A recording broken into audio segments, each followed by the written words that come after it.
저 어렸을 때는 과학 교과서나 문제집에서 우리 몸을 구성하는 세포의 총 수는 약 10조 개라고 배웠습니다. 그리고 성인이 된 후 과학 기자로 일했던 시절 장내 미생물 관련 기사를 진행했던 적이 있었는데, 당시 인터뷰를 해주셨던 많은 교수님들께서도 인체 세포는 대략 10조 개이며 우리 몸에 사는 세균은 이의 10배에 달하는 100조 마리쯤 될 거라는 답변을 주셨죠. 당시 이런 수치는 제게 너무나 익숙했기 때문에 당연한 사실로 받아들였습니다. 그런데 이 수치들은 정말 과학적으로 검증된 걸까요? 또 우리가 너무나 당연하게 받아들였던 이런 과학적 상식들은 정말 상식적인 걸까요? 오늘은 상식의 배신에 대한 이야기입니다.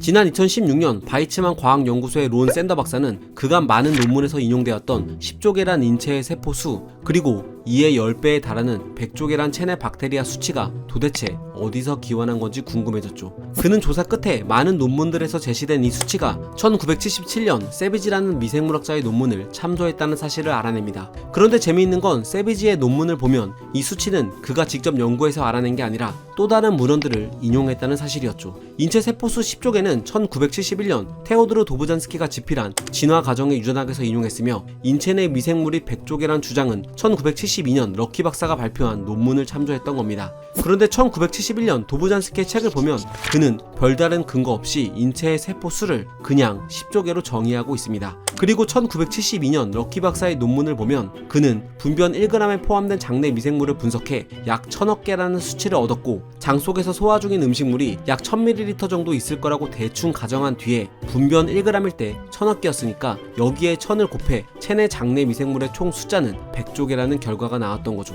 그러니까 인체 세포수 10조 개는 근거 없는 값이었고, 여기에 10배에 해당하는 체내 미생물 수치도 어린 값이었던 거죠. 그렇다면 현대 과학이 밝혀낸 진실은 뭘까요? 론 샌더 박사는 70kg의 성인 남성의 인체 세포를 적혈구, 근육세포, 골수세포 등 여러 영역으로 나눠 조사했는데, 그 결과는 여기 보이는 것처럼 적혈구가 약 25조 개로 가장 많은 비율을 차지했습니다. 그 다음으로는 혈소판이 1.4조 개로 4.9%, 골수세포가 2.5%로 뒤를 이었죠. 그런데 재미있게도 여기 보이는 것처럼 세포 수는 근육세포가 0.001%로 최하위권이지만 체내에서 차지하는 무게는 약 20kg으로 압도적인 1등이었습니다. 반면 세포수로 1등이었던 적혈구는 무게면에서는 고작 2.5kg으로 최하위권이었죠. 신기하지 않나요? 아무튼 이 연구에서 밝혀진 인체 세포수는 총 30조 개로 1970년대에 알려진 10조 개보다 무려 3배나 많은 수치였습니다. 그렇다면 체내 미생물은 얼마나 될까요? 연구진은 체내 미생물 중 압도적인 비중을 차지하는 장내 미생물만의 개수를 다시 추정했는데, 분변 1g에 포함된 미생물은 920억 마리라는 사실을 알아냈죠. 이는 기존 1972년에 럭키 박사가 제시한 1000억 마리와 비슷했습니다.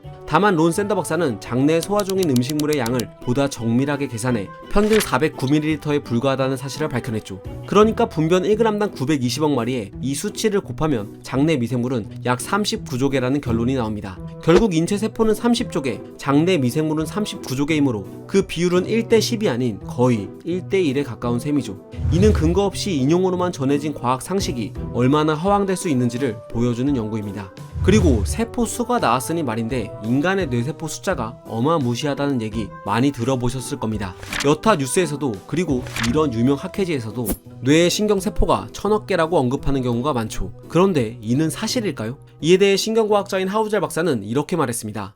Now, you may have heard or read somewhere that we have 100 billion neurons. So, 10 years ago, I asked my colleagues if they knew where this number came from, but nobody did. I went digging through the literature for the original reference for that number, and I could never find it. It seems that nobody had actually ever counted the number of neurons in the human brain, or in any other brain for that matter.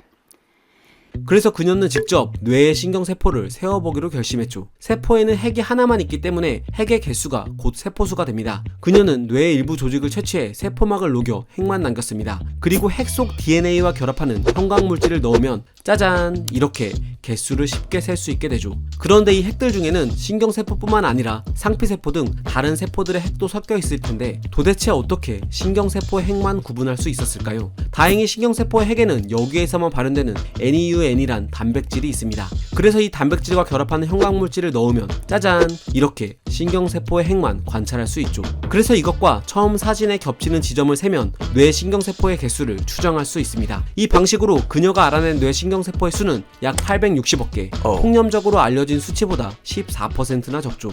그리고 뇌와 관련해서 이 말은 다들 한 번쯤은 들어보셨을 겁니다. 도대체 이런 얼토당토 않는 얘기는 어디서 비롯된 걸까요? 때는 1890년으로 거슬러 올라갑니다.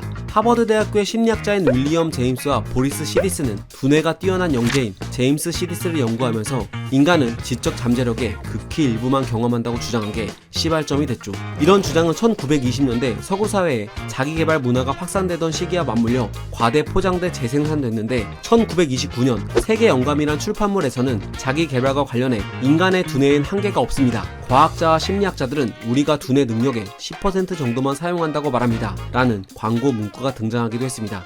심지어 SF 소설가인 존 우드 캠벨 주니어는 여기에 착안해 자신의 단편 소설에서 역사상 그 누구도 뇌의 절반을 사용한 적이 없다 라는 표현을 쓰기도 했죠. 더 웃긴 건 1936년 미국 작가이자 방송인인 로엘 토마스는 데일 카네기의 사람을 움직이는 기술이란 책의 서문에서 앞서 나온 뇌에 관한 내용들을 짜집게 한 후 약간의 MSG를 쳐서 하버드 대학교의 윌리엄 제임스 교수는 보통의 인간은 지적 잠재 능력의 10%밖에 발휘하지 않는다고 말했다 라는 문구를 적었죠. 특히 당시에는 뇌에 대한 연구가 부족했기 때문에 이런 잘못된 정보가 확산되기 쉬웠습니다. 물론 뇌과학이 발달된 요즘 이 얘기를 사실로 받아들이는 사람들은 거의 없죠. 이처럼 과대 포장돼 잘못된 상식으로 굳어진 대표적인 또 하나의 사례는 바로 시금치입니다.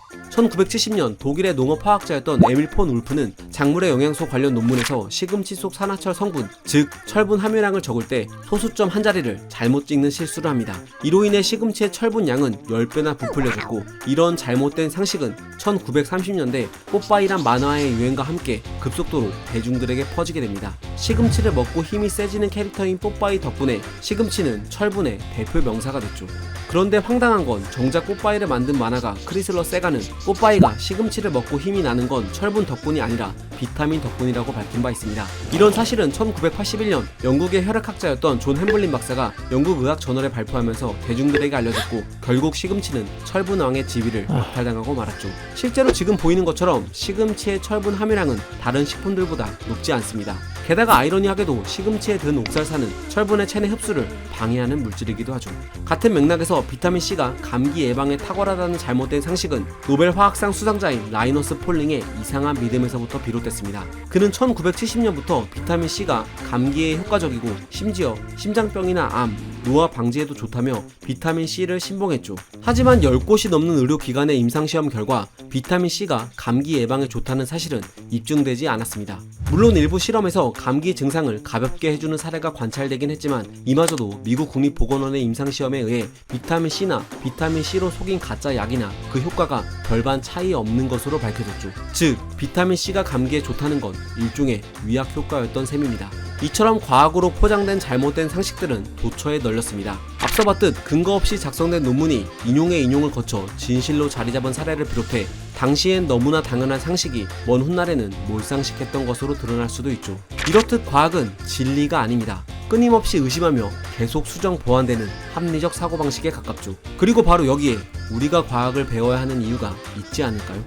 과학은 세상을 보는 창. 지금까지 과학 드림이었습니다. 감사합니다.